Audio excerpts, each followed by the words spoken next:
Hello, greetings from Barcelona. Welcome to this new season of educational webinars organized by the Education and Training Working Group of the ERN-Reconnect. I am Ricard Cervera from the Department of Autoimmune Diseases at the Hospital Clínic in Barcelona. And I am very happy, very proud to moderate this session devoted to microvascular involvement in the antiphospholipid syndrome. Probably one of the topics related to the antiphospholipid syndrome that have been more neglected, but that they are really very, very, very important because many manifestations, many events in the antiphospholipid syndrome, including the catastrophic variant of the antiphospholipid syndrome, include microvascular involvement. And to talk on this very interesting topic, next slide, please. I have the enormous pleasure to introduce you Professor Savino Sciascia. Professor Savino Sciascia comes from San Giovanni Bosco Hub Hospital and the Department of Clinical and Biological Sciences at the University of Turin in Italy. And most important, he is one of the top experts in Europe on the antiphospholipid syndrome.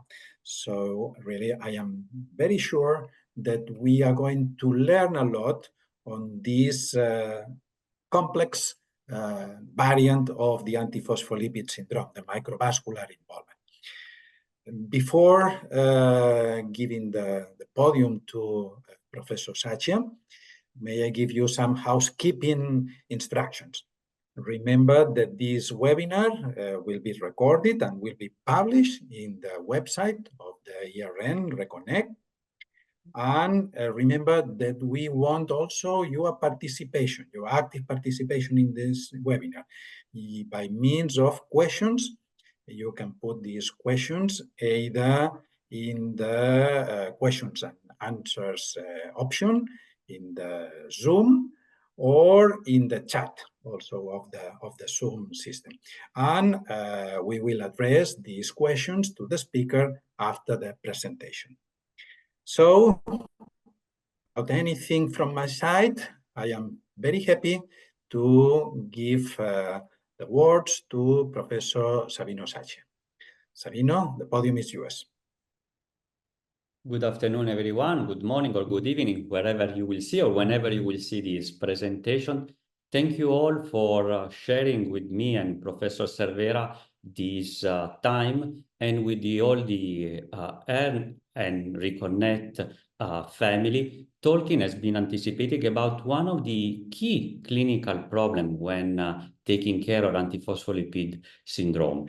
And since the first slides, I want to share one of the beauty of this condition that is truly transdisciplinary and multidisciplinary. In fact, this is really when one of the conditions where different clinicians, different specialty has to work together. And through this lens, I want to start this talk with you all. So as we all know, the antiphospholipid syndrome is a relatively new disease. It's been described in the way that we know, probably more or less 40 years ago.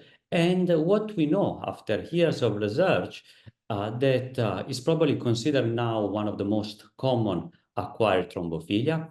The pathogenic role of antiphospholipid antibodies, mainly beta-2-GP1 glycoprotein, has been studied and investigated. And overall, the clinical association with this syndrome has been widely described. Recurrent miscarriages, arterial and venous thrombosis, and be the main column of the description of this syndrome. But what is a peculiarity of this condition is that any thrombotic vessel can be affected. So thrombotic event can indeed happen in any vessel of any size. And this is when the microvascular condition really started to be part of our conversation. As we say, the condition has been described and investigated over 4 decades so far. Recently, one main step has been brought into the way that we look at this condition, especially from the research point of view, was set with the release of the new 2023 ACR-EULAR classification criteria.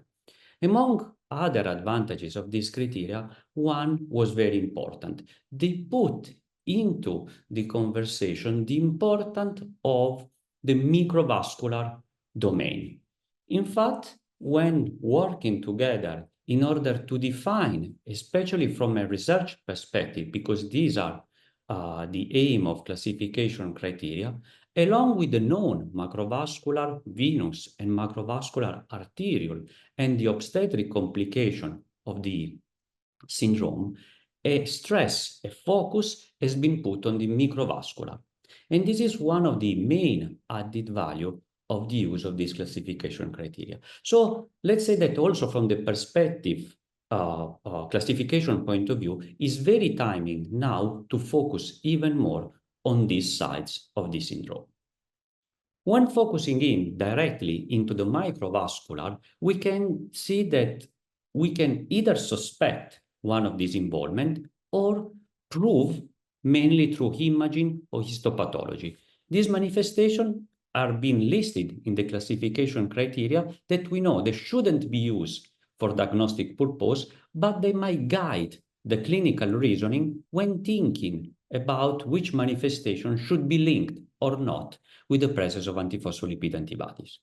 And going through with you all about the microvascular, we have the suspicion, so thinking clinically very reasonable, this is livedo-racemosa, livedoid vasculopathy, the so-called antiphospholipid nephropathy, also known as APS nephropathy, and we will deal a little bit about that, and the pulmonary hemorrhage. These are clinically suspicious, so where the clinical setting is very likely, or this can be established through histology, biopsy, or imaging. And this is when we have the livedoid vasculopathy confirmed by pathology, APL nephropathy confirmed by kidney biopsy, pulmonary hemorrhage by bronchoalveolar lavage, and we have also the heart involvement confirmed by either imaging or pathology, and adrenal hemorrhage. Which is the difference? All these constellation of clinical manifestation can be linked through the presence of APL. The weight that has been given to this manifestation changed according if the manifestation is biopsy proven or not. But again, this is filtered through the lens of research. Does not mean that if the clinical suspicion is very high, we cannot diagnose one patient if we truly convinced that the clinical manifestation is related to the presence of antiphospholipid antibodies. So a little bit of the agenda. As Professor Cervera mentioned at the beginning, this is a very complex constellation of clinical symptoms and clinical manifestation. There is only one disclaimer to this talk. In most of the case, we will be dealing with the level of evidence very low. So don't expect solid evidence from therapeutic strategy, nor from descriptive main characteristic, because most of the information that comes are from case collection, cohort study, and even the data that we have epidemiologically not are always so strong, because some of these manifestations are rare within a rare disease. So if there is only a disclaimer for this talk, always consider that we are dealing with very low level of that evidence. So again, working with colleagues, working in a multidisciplinary approach, most of the time is the key to solve this clinical puzzle. I mentioned the epidemiology as one of the first steps, because we know that antiphospholipid syndrome is a rare condition in the universe of the clinical manifestation. And this is why we are talking about this within the ERK framework. Recently, with friends and colleague, Maria Tectonidu, that I have the honor to share the coordination of the APS family within the ERR, and a colleague from Portugal, Pedro Gaspar, we try to put together which is the most recent epidemiology of APS. And focusing on what we are discussing together today, we confirm what was our impression, that We know that the clinical manifestation related to the microvascular involvement are overall relatively frequent when seen in a constant way, in a routinary way, this kind of patient. When we put them all together, we can reach probably around 10–12%. But the data that we have, when we granulate each manifestation, is very heterogeneous.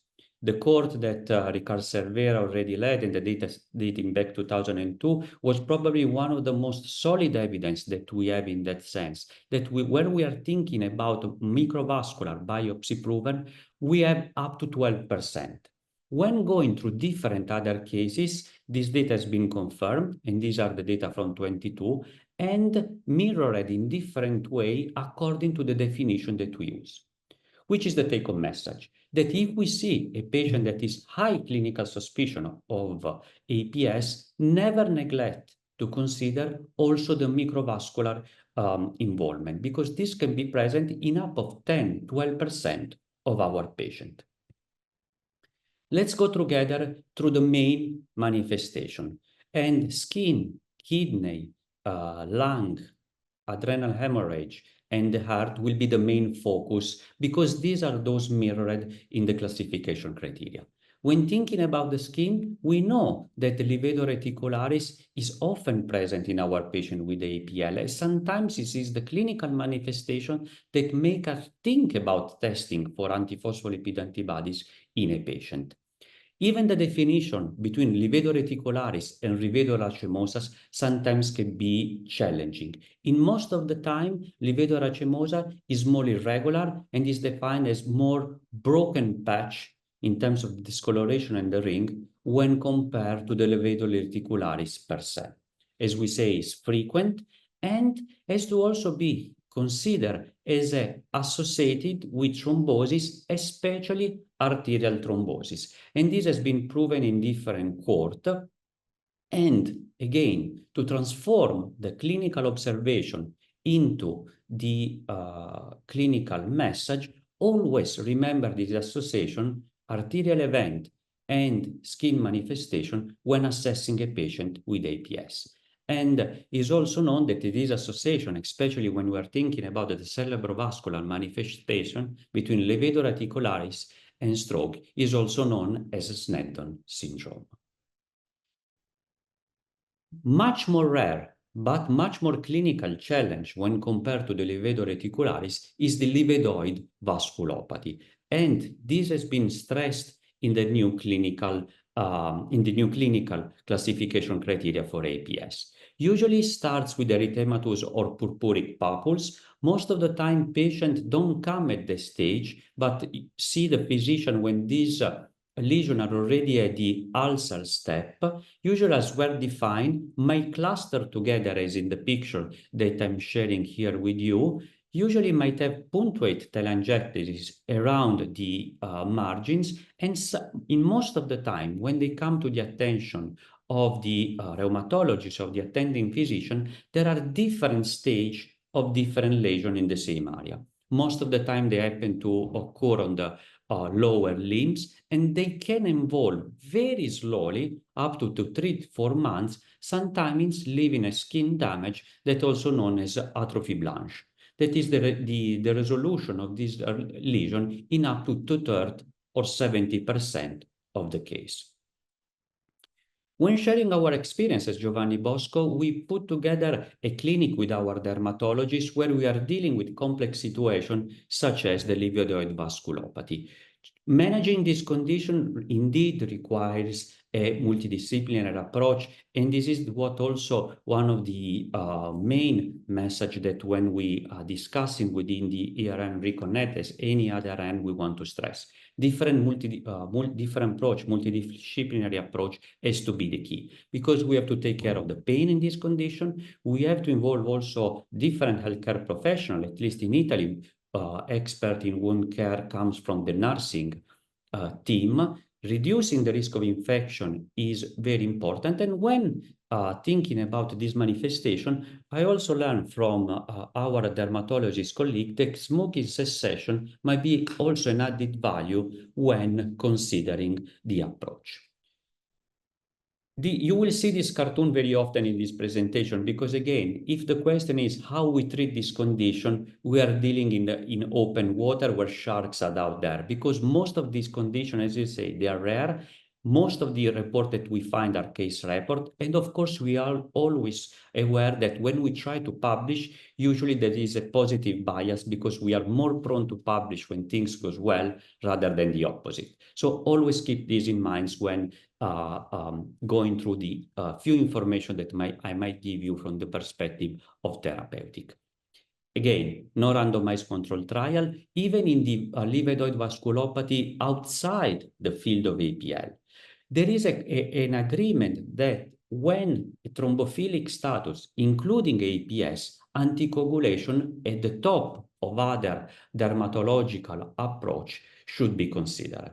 There are different strategies. Sometimes in our occasion, we have also associated anticoagulation also with IVIG in more refractory or long healing patient with, I have to say, good results. But again, most of the data are anecdotal.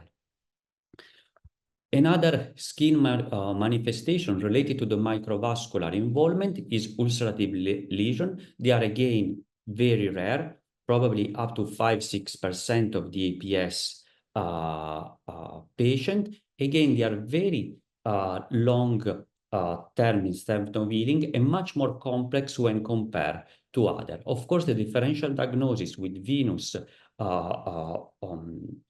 related ulcer is very important, and this is again the importance of a multidisciplinary approach.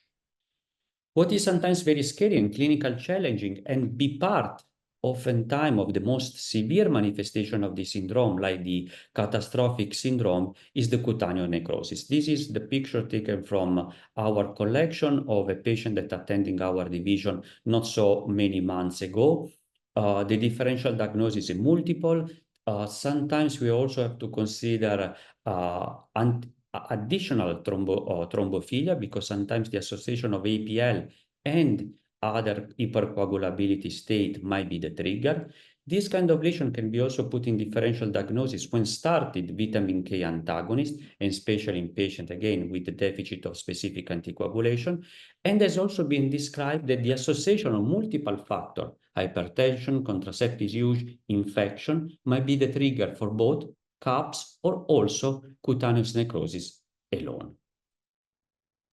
What to do with this patient? Again, anecdotal experience, but for this specific ulcer, there is a mention in one of the few trials that we have in the field of APS, and this dates back to the experience of the New York team with a pilot open label phase 2 trial using rituximab in non-criteria manifestation. When pulling together all the information, as we know, from an heterogeneous cohort, we also find heterogeneous results. But when thinking about one of the most successful experiences of rituximab in this very specific center, they reported that up to 3% of the 5 patients of the 4 patients that were reported with skin ulcer, we have 3 complete response and 1 partial response. So with the limit of the small number, rituximab coming from the data of this trial has to be considered as part of the armamentarium, especially with lesion very complicated to heal.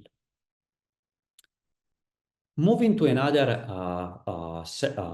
clinical involvement, but of course microvascular is very important, is the kidney. And here I want to stress that this is a topic which not just ERK-net, but also the friends from ERK-net and the thrombotic microangiopathy working group, we really work together because we might see the problem from different perspectives, but the involvement is common. Any potential part of the vasculature of the kidney can be involved. So sometimes we have a potential renal involvement in patients with non-APS. Sometimes we have patients only with APL, but not the full-blown APL, or sometimes APL can be found in a patient because investigated because of acute or chronic thrombotic microangiopathy. So again, here we have a constellation of different presentations. Quoting again the work of Professor Cervera, we know that kidney in APS is rare within rare. And in the cohort of 1,000 patients, we have roughly 3% of renal involvement. But even in this case, the devil stays in the detail, because these 3% of the patient might be different when compared one and the other. Because we might have renal artery stenosis, we can have renal vein thrombosis, renal infarct, the so-called APL nephropathy, or of course the kidney can be involved as part of the CAPS. When we perform a biopsy, and here I wear the hat of a nephrology center, where, like the one where I work, we often find very clinically interesting histological feature that goes from intracapillary thrombi of the glomerulus, like the one shown in the left, fibrillary thrombosis as shown in the black arrow, or large intrathrombus as the vascular pore, like the one in the picture on the lower right of the screen. So the challenge is here: what is APS nephropathy or APL-related nephropathy in this constellation? How we treat and how we handle urinary abnormalities in a patient with a full-blown APL. For the sake of time, I just want to share you some focus of this perspective, because and this is one of the beauty of the work, and I feel that it is one of the reasons why we are all here together, that when we don't know and we want to try an answer to unsolved problem, we work together. And this is something that with our group, we do it a few years ago, when trying to collect the biggest, as much as we can, cohort of patients when investigating APL nephropathy. And what we found, that indeed it is rare, but through international network, we can put these patients together and try to describe them. We found different kind of manifestation. The cluster 1, that we did it through a cluster analysis, that is what is most commonly known as the typical thrombotic microangiopathy. A cluster 2, something that is more similar with a chronic damage, in which we have more vasculopathy rather than only thrombotic acute manifestation. And the cluster 3, probably more benign compared to the cluster 1 and cluster 2, in which myxoid intimal thickening and prominent subendothelial edema was the main clinical and histopathological lesion. And then we try to play together with these 3 clinical histopathological group in order to say if the outcome was different. And indeed, of these 3 clusters described in 123 patients, all with a clinical suspicion of renal injuries identified through the biopsy, we found that the worst clinical prognosis was in the one with thrombotic microangiopathy, with a complete clinical response after 1 year of treatment, not higher than 30%. We have a cluster 2 with hyperplastic vasculopathy as the main histopathological lesion, slightly better in terms of prognosis, and the most benign condition with a clinical response from the renal perspective up to 55%. Intriguingly, these patients are also different from a clinical perspective, because, for instance, cluster 1 has a higher rate of thrombosis and more frequently associated with triple IPL positivity. The cluster 2, the vasculopathy, has a higher rate of cerebrovascular event, like mirroring what was happening in the kidney was also happening in the cerebrovascular system, and the more benign cluster 3. How to treat those patients? Again, if we stick on the idea that often APS is managed and centered through anticoagulation, while SLE, for instance, is made of immunosuppression, we have to find how we can merge these 2 conditions. For instance, when these 2 conditions, and this is probably one of the most frequent areas where we can study this problem, thrombotic microangiopathy and lupus nephritis. In other way, when a thrombotic microvascular involvement in a patient with lupus and APL can be detected, should we treat with 1, 2 disease or differently? Again, the level of evidence is very low, but few years ago we found that in this very setting of patients, so patient with a thrombotic microangiopathy, like expression of a microvascular involvement in APL positivity and lupus, those who were receiving also anticoagulation were reaching more frequently a response from the renal perspective, putting together complete and partial response compared to those who were not receiving anticoagulation. Of course, this is a retrospective study. Of course, this is not a randomized, but might give the idea that in this very selective case, considering anticoagulation might give to our patient a further option.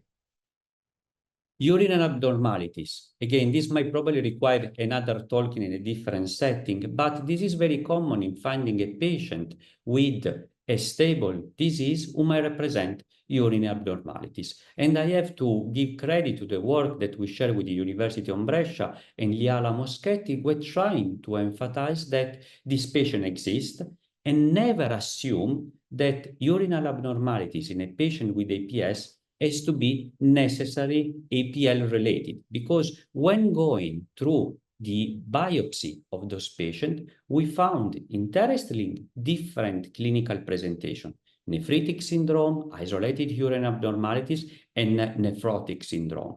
But even more critically, we found that thrombotic microangiopathy was just one of the possible clinical settings that we can find at the biopsy, with membranous nephropathy, focal segmental glomerulosclerosis, and podocytopathies, among the other, as other clinical manifestations. So which is the clinical message in this setting?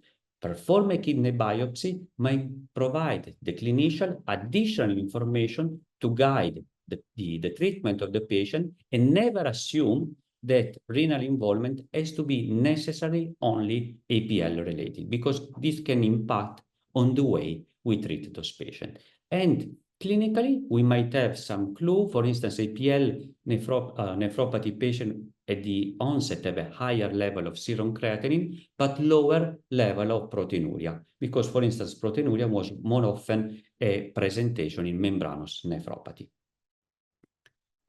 Moving to the other presentation, again, microvascular is a big topic, so we might need to keep going. So just to provide you with some example, alveolar hemorrhage, extremely rare, probably 2-3% of our cohort, can be part of the constellation of symptoms of catastrophic APS and can be presented with different level of severity, even histologically, as shown here.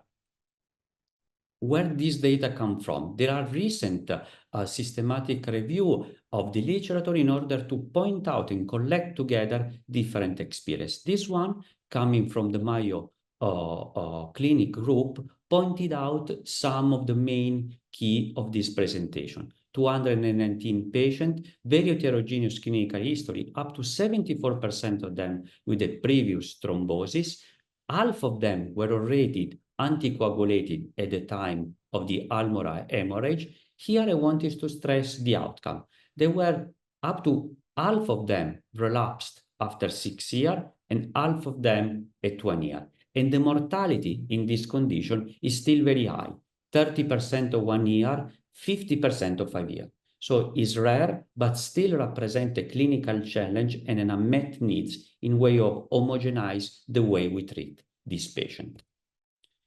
Another recent study also investigated, and this comes from an Italian group, which might be the risk factor of alveolar hemorrhage. And in this cohort, they stressed that male sex, multiple vascular involvement, and high IPL titer might be those more frequently found in patients with pulmonary alveolar hemorrhage. In the presence of comorbidity that were more found frequently in patients with alveolar hemorrhage compared to those without, left side valvular disease, left heart failure, and hemolytic anemia. Moving from the lung to the heart, the idea that the microvascular can be affected also beyond a full-blown coronary involvement dates back in knowing APS. For instance, this coming from St. Thomas's of Dr. Sangol and Professor De Crux pointed out that syndrome X can be part of the spectrum of APS. Data have been accumulated, and this has been mirrored in the classification criteria, where myocardial disease has to be confirmed through imaging or pathology and can be part of the so-called MINOCA, again, either with MRI or histopathologically lesion confirmed. Also in this case, we have an heterogeneous data to go through, small cohorts, and these are just a summary of different cohort study that we have. As you can see, we have, for instance, out of 575 APL patients with acute myocardial infarction, 8 were diagnosed with MINOCA in the presence of APL. So again, this is something that we have to keep higher in terms of our differential diagnosis, and at the same time, remember that is a rare entity within a rare manifestation. Among other studies, this most recent one also tried to compare if there are characteristics between patients with or without obstructive coronary disease in the context of antiphospholipid syndrome, and this author found that APL IgG were found more frequently in both patients with ischemic heart attack, regardless the obstruction of coronary artery, and even in the MINOCA. When compare IgM and IgA, they didn't find any group difference. So again, these are just small tips that we can use when thinking about our patient. Adrenal disease is the last that I want to share with you. Again, rare within a rare condition, can be very challenging. The presentation can be very difficult to identify if you don't think about it. Bilateral adrenal vein thrombosis is usually the starting event, resulting in an hemorrhagic infarction, can be associated again with a full-blown syndrome, the presence of APL, or can be part of the catastrophic. Imaging is most of the time the key. Abdominal pain, lumbar and pelvic pain are usually the main clinical red flags to consider. We refer again to a recent data from the Rochester Mayo Group, Alido Arte Garcia, shown that the prognosis is very heterogeneous, and then when putting together in their experience, the overall mortality was better, never lower than 90% when compared to the what we can find through a systematic review of the literature, when the 1 year overall survival can go down to 70%. So again, a condition that if not early recognized can be clinically challenged. When describing this cohort, they identified that most of them were non-Hispanic white, most of them have a history of venous or arterial thrombosis before the adrenal hemorrhage, and also, intriguingly, thrombocytopenia were found in up to 44% of the case. Lupus anticoagulant was the APL more frequently found in this cohort, and the heterogeneity of the clinical manifestation was also mirrored in the heterogeneity of the treatment. Most of the patients were anticoagulated before the adrenal hemorrhage event. Up to 74% were anticoagulated as a treatment of the venous event happening in the adrenal glands, and 71% were also receiving hydrocortisone. Another study, again recent and trying to summarize the literature, was also showing that at least a third of these patients were receiving steroids and anticoagulation as main therapy, even though combination and very heterogeneous group of combination can be the key. Again, I think that far to have solid evidence in the way that we can manage the case, here multidisciplinary approach is very important. And this is, as promised, something that I really want to keep in mind. No randomized clinical trial in this setting yet. Most of the data from observational study. Never forget the positive bias that when we publish a case report, usually we publish when things go well. To add something from a personal perspective, our group in Torino is running a trial using anti-bliss therapy to tackle what we call refractory or more rare disease, and the trial is ongoing and about to be finished, so hopefully these results will be shown soon. And they started to the idea that if we think that the antiphospholipid antibodies are pathogenic, maybe reducing the level of the antibodies may reduce the pathogenicity and the severity of the clinical setting. This starting from a preliminary observation back in 2018. And of course, when we will have pulled the data of the trial, hopefully we might have a potential additional tool to manage this complex case. The last two slides, just to, again, give you and share with you something that I found very intriguing and very timing with this presentation. Data coming from the group of Jason Nice. As you probably know, one of the top researchers in translational research in the field, who very recently published this very intriguing paper showing one of the mechanisms signaling through the microvascular involvement in APS. The study is very beautiful, it's very transversal. I just want to show some of the key points. They prove, especially in skin, kidney biopsy, and mirrored in plasma, that the activation of cellular communication network factor 1 and 2 can be part of the pathway of the endothelial and microvascular activation in APS.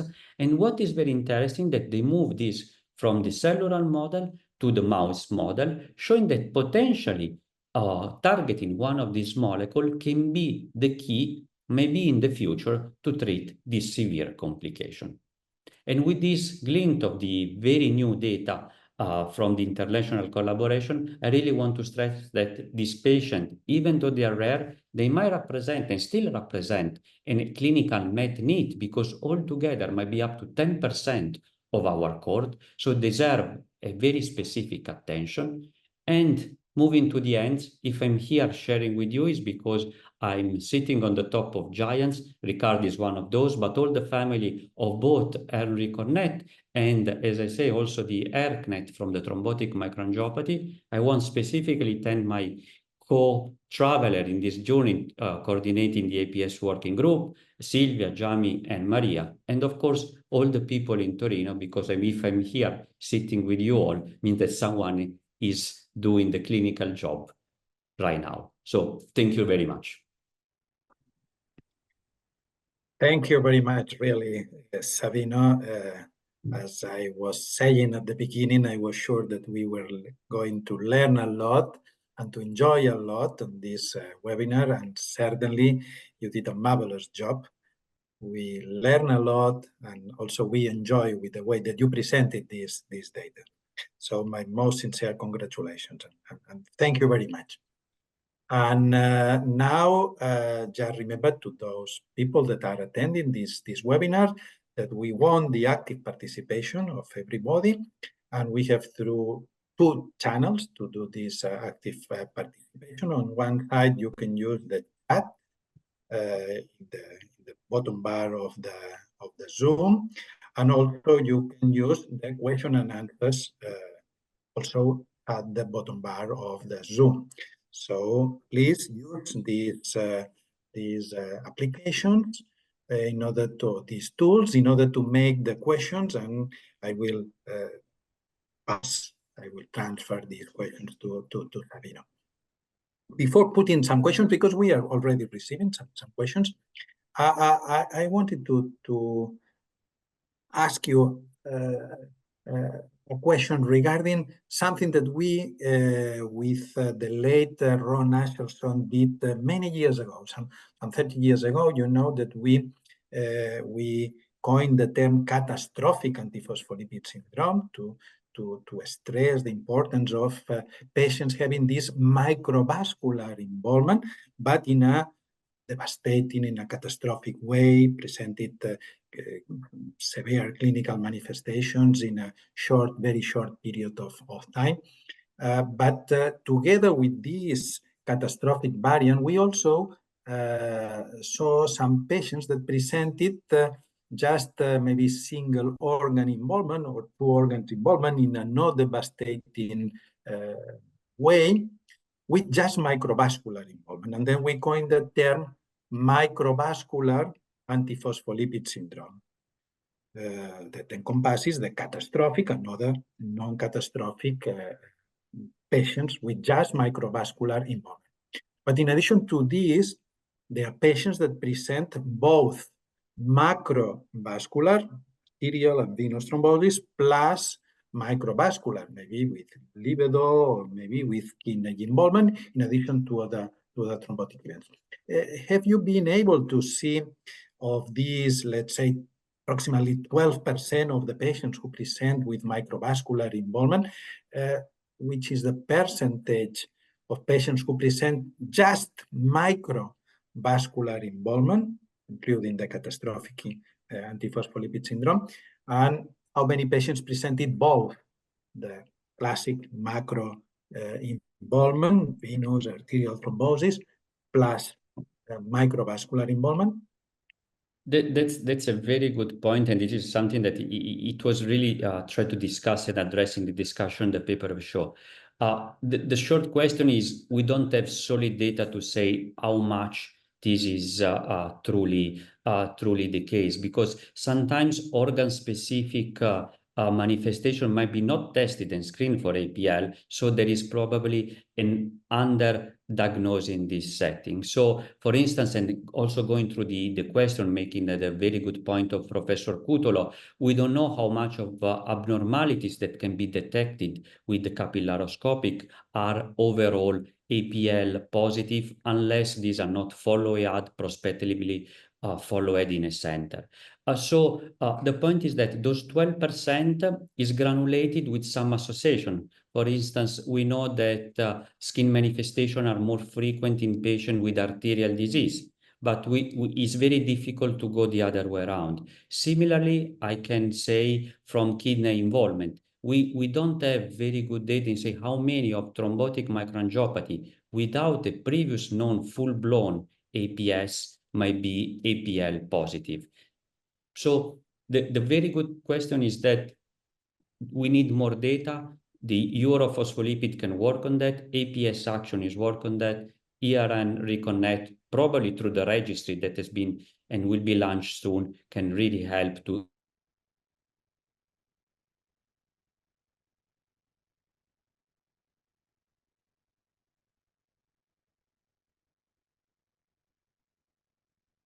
more organic way. Okay, thank you very much. Also, I have seen that you also answered the question put by Maurizio Cutolo, that he wanted to know the role of nail-full capillaroscopy in diagnosing this microangiopathy in this setting. So there is another question also from Maurizio, that he is asking if maybe the SARS CoV-2 has increased in some way the experience and the risk in the frequency of antiphospholipid syndrome, not only the classic, but mainly the microangiopathic antiphospholipid syndrome. So do you think that many patients with COVID also presented this microvascular involvement related to the antiphospholipid antibodies? Another very good point from a very sharp angle. So what we have learned that probably, as we know, infection can trigger the presence of antiphospholipid antibodies. This is again something that has been known for different times. What we can say is that when looking from the pathogenicity of these antibodies, we didn't find a consistent signal in terms of say that APL and COVID are strongly associated in terms of clinical manifestation.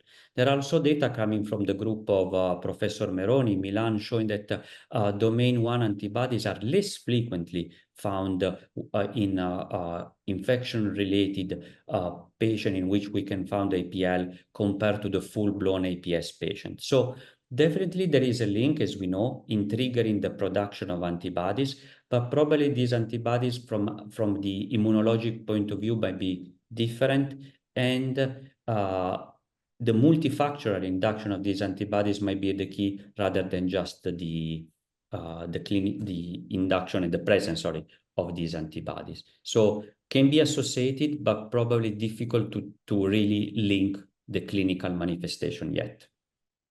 Thank you, Savino. There is another question related to the complement activation. That we know that complement is involved in many of these microvascular involvement, especially the catastrophic form, and there are other complement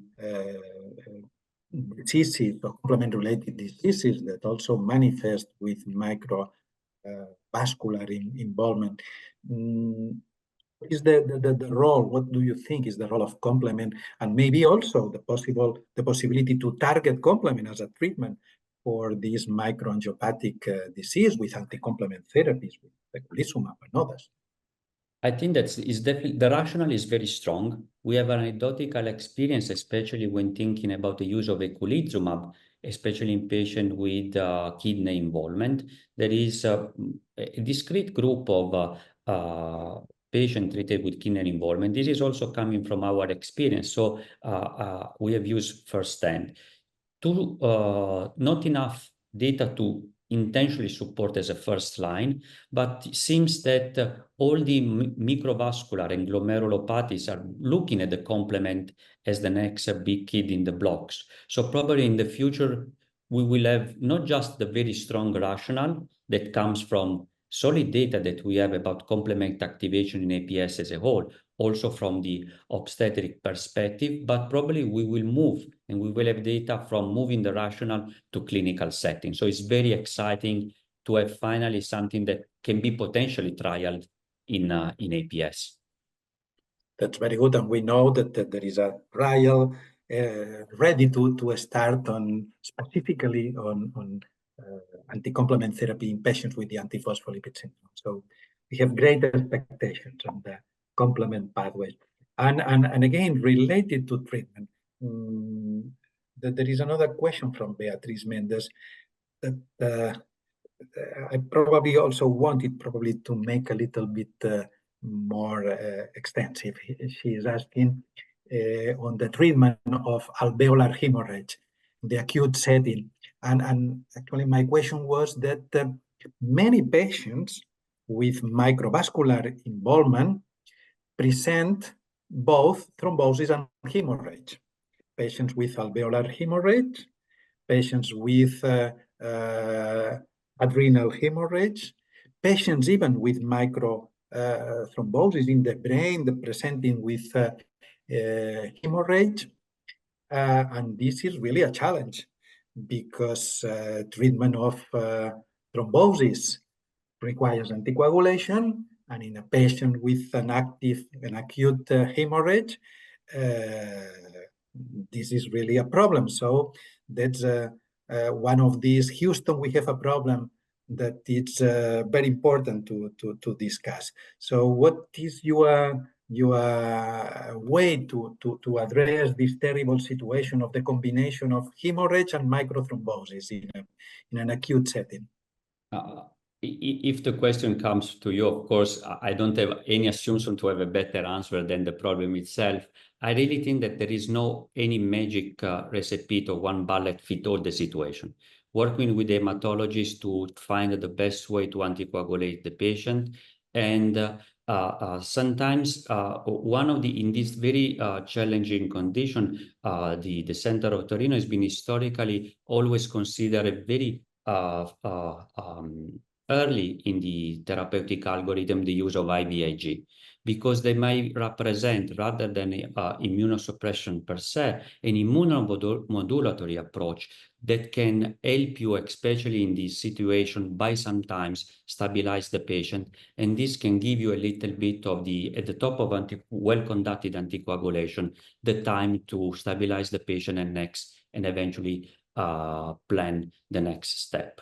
Because again, it is very difficult to put together with one algorithm something that we have going through together. So it is important to say that, and following one of the also question that I see here, that the presence of microvascular does not necessarily mean that we have to immunosuppress the patient. We have to consider which is the microvascular that we are targeting, especially skin manifestation can be like livedo reticularis benign, part of the characteristic of the patient that cannot require necessarily immunosuppression per se. And for instance, we have mentioned the case of thrombotic microangiopathy in the kidney associated to a lupus, in which adding anticoagulation of the treatment for lupus can be one of the options. So really, starting from the clinical manifestation, be accurate in the differential diagnosis can be the key, because, and this is, I think that especially for the younger part of the audience, really considering that these manifestations are rare. So if you work in a referral center, you can get used to consider them early in your diagnosis, but in the general world, these are rare. So always keep very strong your level of suspicion for differential diagnosis and putting your clinical intuition at the top of the APL testing. But on the other side, and this is, for instance, coming from the collaboration with the group of Brescia, being most of the time testing for APL inexpensive, also adding them as part of our routine test, because this might represent an additional information to guide the way that we treat our patients. So balancing over and under diagnosis and find the middle way can be probably one of the options. Perfect. And another of the just recent question was, think that it is possible to place plasma change instead of intravenous immunoglobulins, or even maybe the combination of plasma change and intravenous immunoglobulins, as we do in patients with a catastrophic form? We have used in our experience in Torino both. So we sometimes we manage more chronic situation or relapse only with IVIG. In acute setting, we have combined plasma exchange and IVIG in line with the experience of catastrophic APS. So again, I don't think that necessarily either or. Severe setting can be combined, can be also a way of systemic involvement to modulate beyond the lung. Some patient that might be prone to relapse can be also managed, and I have at least one patient in my mind that has been managed with IVIG in the long term. But of course, PA and IVIG can also be combined and be a game changer in those patients. Mm-hmm. And two additional manifestations of microthrombosis that are always a challenge: retinal thrombosis and vascular necrosis of the bone. Which do you think are the therapies for these two manifestations? Retinal thrombosis, again, there are, if we go, and this is an exercise that we have done recently with one of our fellows in the literature, there is a very heterogeneous setting. There are some voices suggesting only anti-aggregation, some voices more strong in terms of pushing anticoagulation. Data that we have, if we want to have a strong opinion, they are not consistent in most of the time because of what has been considered in those studies, APL positivity. The suggestion is always start from the clinical setting plus the APL positivity. I think that it has to be very critical in those patients what is APL positivity, because sometimes we find very little APL positivity that can be sometimes more in the gray area rather than the only reason to put a patient on long-term anticoagulation. For avascular necrosis, again, complex field, very few data, most of the time overlap with concomitant SLE, in which steroids can also be a trigger. What can I say? We have those patients recently also on the experience of the trial we have conducting, put on a immunomodulation with anti-bliss, and so far at least two very anecdotal cases are going well. But again, anecdotal experience. Okay, so really thank you very much, because you gave very good answers to all these clinical aspects. That means that you are facing similar cases, similar challenging cases in your daily practice. You are facing these complex situations, and you have also these queries in your mind all the time, because unfortunately there is no a very clear answer for all these, for most of these challenging situations. And this means that we must still learn more we must do much more research on this topic. The good news is that there are many projects now going on the ERK-net APS working group, on the EULAR APS task force, on the APS action, on the European Forum on Antiphospholipid Antibodies. So certainly that's good news for the future. We hope that in the near future we will have more knowledge on the antiphospholipid syndrome, and especially on the way to treat it. Just a question to end, because I have seen that there is a rushing question on the chat. Will you do this combination of plasma change and intravenous immunoglobulins? What do you do first, and which is the way to perform this combination therapy? Most of the time we have to set it. It depends when the patient comes to you, because and it depends when the patient is referred. Usually, a plasma exchange might be used before IVIG in order not to remove what we are just implementing. More than happy to share the protocol that we are using in our center, in order to also with the direct timing that we are using. Perfect. Thank you very much. And this is usually a question that many people put, because they are worried that you remove the intravenous immunoglobulins with the plasma. Most of the time is, apart from the rationale, is really the logistic, because not always immuno-rheumatologists are called as the first patient. So most of the time you go in the middle of the discussion when something has been already set. So you have to try to adjust. But exactly. And keep in mind that in less than 24 hours, the immunoglobulins already do they go to the different receptors. So if you do the plasma exchange session after 24 hours, after the intravenous infusion, don't worry that you will not remove. It's the same timing that we are considering. Exactly.